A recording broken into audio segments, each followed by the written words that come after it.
Hello বন্ধুরা, আমি তোমাদের সামনে নিয়ে আসলাম আবার একটি নতুন ভিডিও। এবারে নিয়ে এসেছি রান্নার ভিডিও। দেখো, আমি এই কাবলি ছোলা দিয়ে পনিরের তরকারি করব বলে সেই তরকারিটা আমি করছিলাম, আর বলি বন্ধুদের সঙ্গে একটু শেয়ার করি। প্রথম কড়াইটাকে সেদ্ধ বসিয়ে দিলাম। সেদ্ধ হয়ে যেতে খুলে নামিয়ে নিচ্ছি।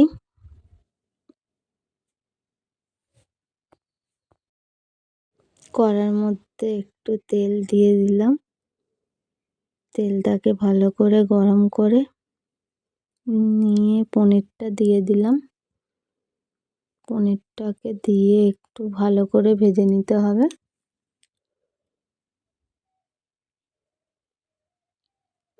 পনিরটা আমি বাড়িতেই বানিয়েছি।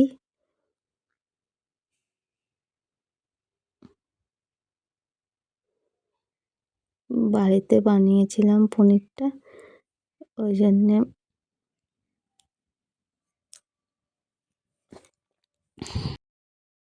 জন্যে পনিরটা ঠিকঠাক সাইজের হয়ে ওঠেনি কাটা।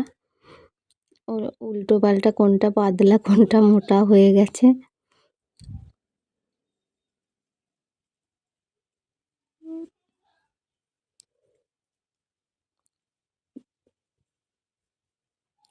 একটু লাল লাল করে ভেজে নিচ্ছি।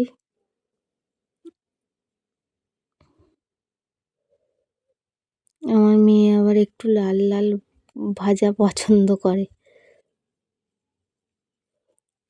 মেয়েটার জন্য ভাজা হয়েই এসেছে দেখো। এরপর কড়াই তেল, লঙ্কা, জিরে, তেজপাতা দিয়ে ভালো করে নেড়ে নিয়ে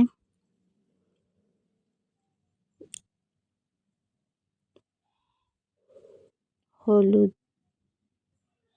ভালো করে নেড়ে নিয়ে আদাটাকে দিয়ে একটু নেড়ে চেড়ে হলুদ, লঙ্কা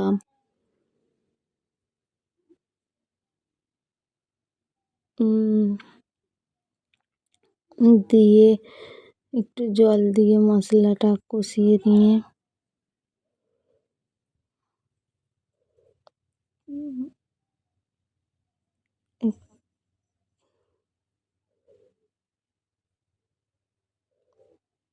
সিদ্ধ করে রাখা আলু, পনির সব দিয়ে একটু ফুটিয়ে নিয়ে নামিয়ে নিলেই